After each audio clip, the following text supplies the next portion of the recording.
Hey guys, Victoria here and welcome back to my channel. So today's video is going to be on how you can get A+ for SEJARAH in SPM, and today's video is going to be in sections. So I'll be talking about the format of each paper and I'll be giving you tips along the way. And at the end of today's video, I'll also be talking about a very useful app for SEJARAH SPM, so stay tuned for that.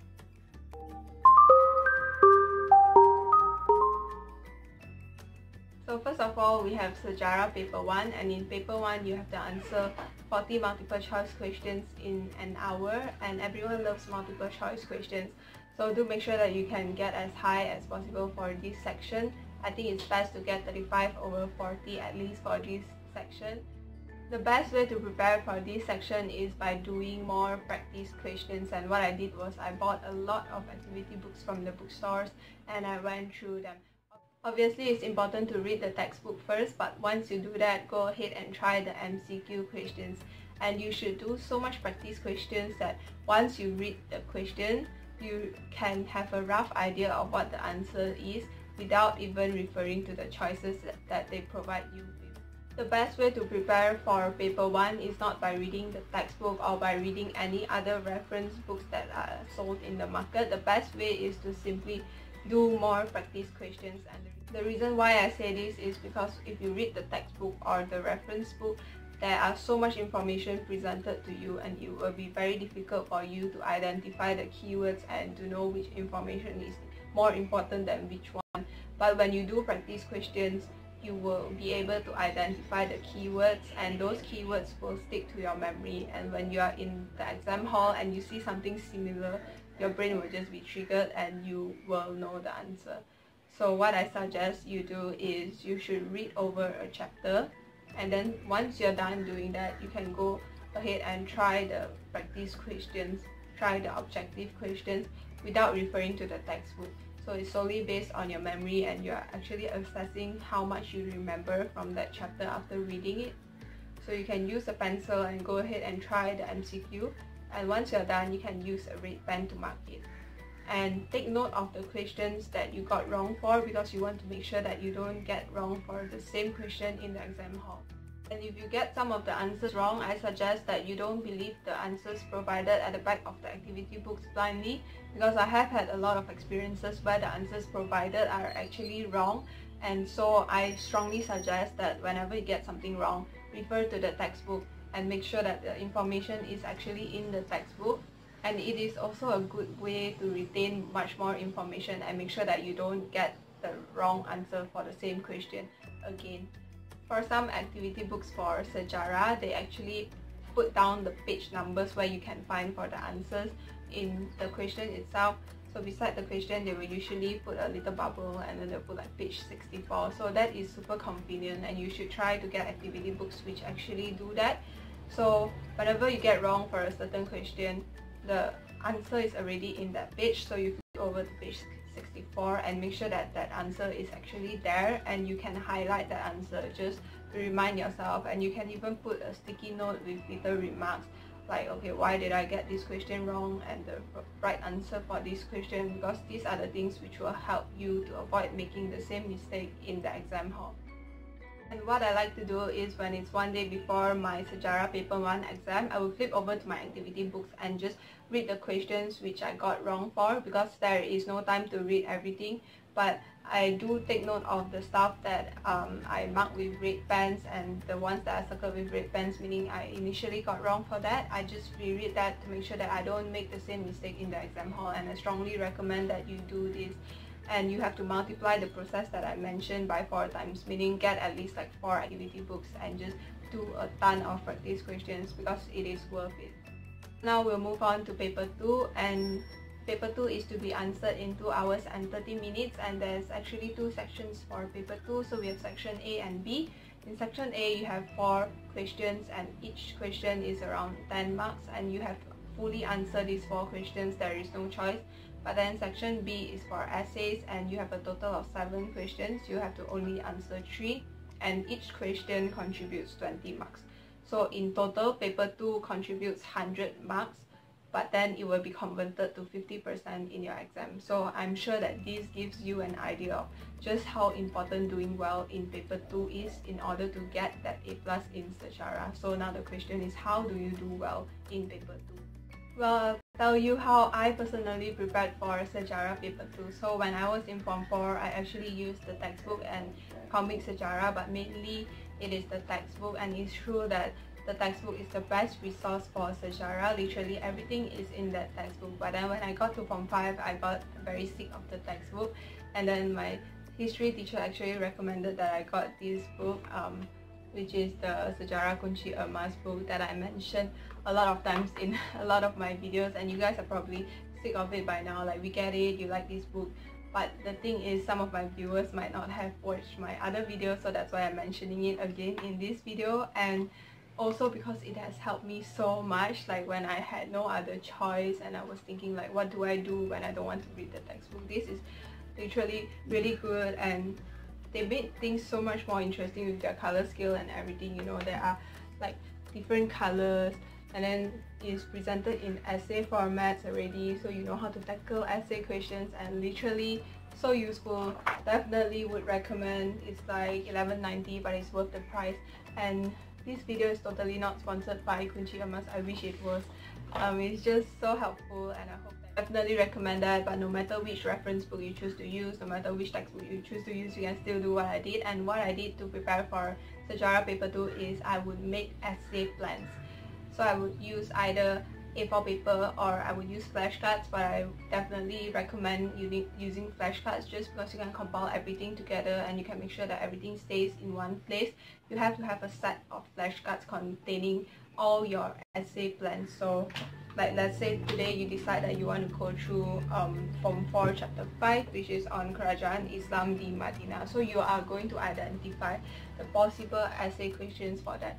So in the textbook, I'm sure there are a lot of information presented to you, and sometimes you don't even know which is more important, which is why it is so overwhelming reading the textbook. But then as you can see here, these are like already the list of the possible essay questions that will be tested. So if I see this, I'll know that okay, Piagam Madinah is one possible essay question, and then Kepentingan Piagam Madinah is another possible essay question.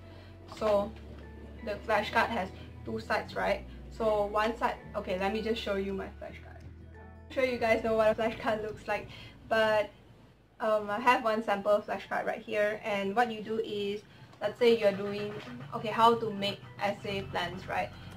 So for example, if you're making on Kepentingan Piagam Madinah, so you're going to write down on one side of this, open it, and on one side of here, you're going to write down Kepentingan Piagam Madinah. And then flip over to the next page, and you're going to write down the main points for Kepentingan Piagam Madinah. Let's say there are 6, you're going to write 6 of them down here. And then what I suggest that you do is, at this right hand side corner, you can write down the acronym that you're using to memorize this Piagam Madinah. So when you're going through, you can actually go like, okay, Kepentingan Piagam Madinah, and you can test yourself on the acronym, because when you get the acronym, it will be so much easier to know what is in that essay. So yeah, using flashcards is definitely one of the best ways to prepare for history essays. So definitely get yourself a set of cute flashcards like these and start preparing for your history essays. You are going to prepare for all the possible essay questions that you might come across. In exams, you have to identify which are the possible essay questions, and you're going to prepare for that. And you know, when you're doing your flashcards, you're not going to use them for one time only. You're going to be reviewing them again and again. Like, when you do have free time, you have to review them. So make sure that you're making your flashcards in such a way that you would want to read it again. Make sure that you use color pens if you want to, and use highlighters, just whatever. Just try to make it interesting and write it with neat handwriting so that you would want to read your handwriting again.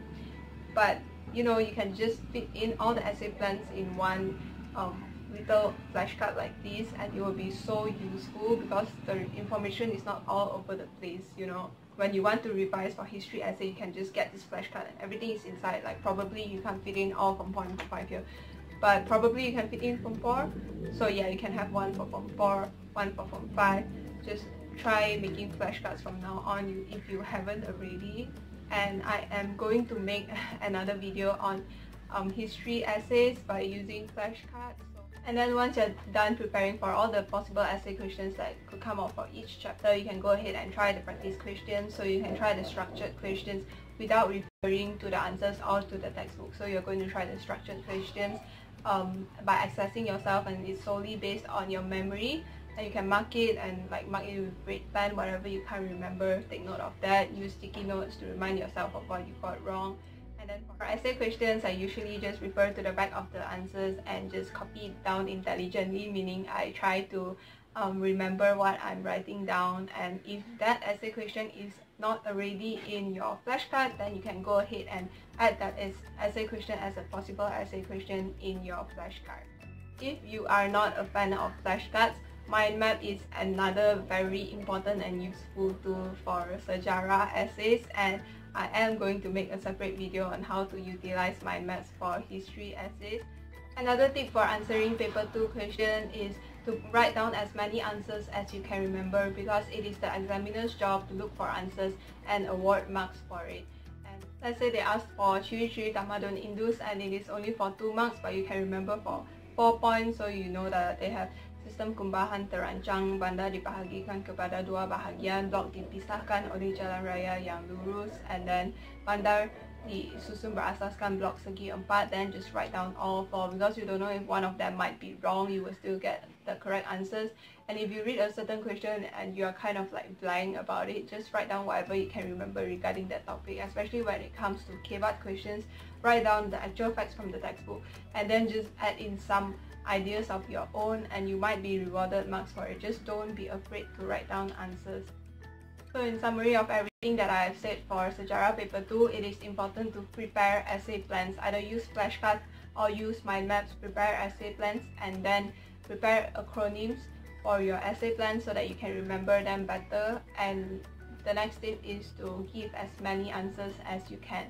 And now we'll move on to SEJARAH paper 3. SEJARAH paper 3 is an open book test, and you will have 3 hours to answer 9 questions. The total marks is 100, but it will be converted to only 20 marks, so you can chill out when it comes to paper 3. Last time when I couldn't answer some questions for paper 3, I would freak out, but then I would do the maths. I realized that if I lose 20 marks, I would only be losing 4 marks overall. So just chill out when it comes to paper 3. And remember to bring in a lot of pens and be prepared to write like crazy, because there are just a lot of stuff to write, and after all, the more you write the better. So you'll be getting the tema around a month away from your paper 3, so you have to start preparing for it by searching up materials on the internet, bring in your textbook, and then flip over to the answers in your activity book, mark them, bring them in.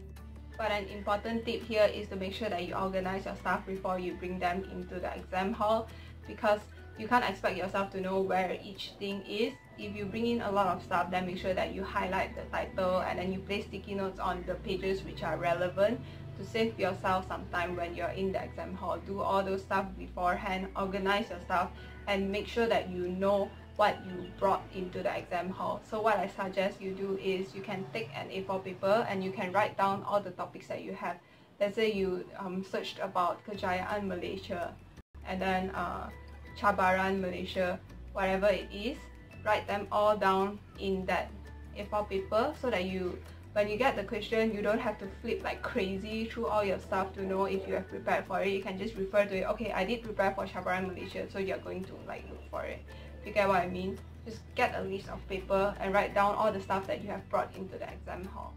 There are some questions that will usually be asked no matter what tema it is, and you can take them down if you want to. This is for paper 3. So Kejayaan or Kemajuan Negara Malaysia is one favorite question, and usually you can talk about like the Petronas Twin Towers, KLIA, Cyberjaya, Koridor Raya Multimedia Negara, Jambatan Pulau Pinang, Pelancaran Miesat, I don't know how to pronounce it, MEASAT. Yeah, those are the few points that you can give. And then cabaran menjadikan Malaysia sebuah negara yang maju is often asked. Make sure to prepare on that. Langkah-langkah mengatasi cabaran tersebut, nilai-nilai patriotisme, what I suggest is that you Google up all these things and keep them in a list, because no matter which tema it is, I noticed that these questions tend to get asked a lot, especially Kejayaan Malaysia. So the way to get higher marks for paper 3, apart from giving like efficient answers, is just to give more answers, and it is going to hurt your hand like crazy, but you're going to need those marks. So just, if it is a 5-mark question, just be super extra and write down 8 answers for them anyways. When you're in the exam hall, you're going to answer these questions on foolscap papers, so avoid doing 2 questions in 1 page. Don't do that. Do 1 question per page. And the reason why I'm saying this is, let's say they ask for 5 marks, right? It's a 5-mark question, you're going to give 5 points first. Don't go ahead and give 8 points, because what if you can't finish the back questions? So you're going to give 5 points, but if there is blank page at the bottom, just leave it. You can start question 2 on a new page and then start. Once you've completed all the 9 questions, you can go back to the question one by one and add in extra points. So let's say they ask, it is a 5-mark question, you can add in 3 more points, you can give them 8 points, and then you can move on to question 2 and do the same, move on to question 3. Just write down as many answers as you can, and the best way to do that is by doing 1 question per page only and not more. So for paper 3, bring in your materials into the exam hall, organize your materials, bring extra pens, and write down as many answers as you can. And now I want to recommend an app for SEJARAH SPM, and it is this one right here, Teach Myself SEJARAH. So before my SPM, I did use an app for SEJARAH SPM. It was a really good app too, but I couldn't remember what it was. But when I searched back, I think the producer of this app actually deleted it because I couldn't find the similar one that I used. But then I looked up in Play Store again, and I found that this app is quite good. It has set package Latihan and set clone SPM. And what I like about this app is I saw some people commenting things like the answer for this question is wrong and the spelling is wrong, and then the producer of this app actually replied to these comments and promised to fix this. So I'm sure that the problem is probably fixed by now, and that's why I recommend this app, because the producer is actually reviewing all those comments and trying to improve their app. The reason why I would recommend getting an app for SEJARAH is because it helped me a lot last time, but other than that, it is the fact that we spend a lot of time waiting. We spend a lot of time waiting for food, for people, and usually what we do during that free time is like we would scroll through social media, Instagram, Facebook, whatever we would scroll through. But even that like leaves us bored sometimes. We are just like sick of all these things, and when you are sick of that, then you can go ahead and get 1 set of objective questions done on this app, no pressure. Just when you are so bored and you have nothing to do, and maybe when exams are getting nearer and you're stressed anyway, so you can just go ahead and try these questions. It will help you to strengthen your memory for paper 1. It can even help for paper 2 as well. You can definitely search for other similar apps from the Play Store or the App Store, but the one that I recommended is quite good in my opinion, but you know, the more the better, so you can go ahead and do that. That's all the tips that I have for SEJARAH paper 1, 2 and 3, and I hope that this video has been of some help to you. Give this video a like if you want more videos on history, essays, and on MINDMAPS, flashcards, all that stuff. So yeah, thanks for watching, and I'll see you guys in my next video.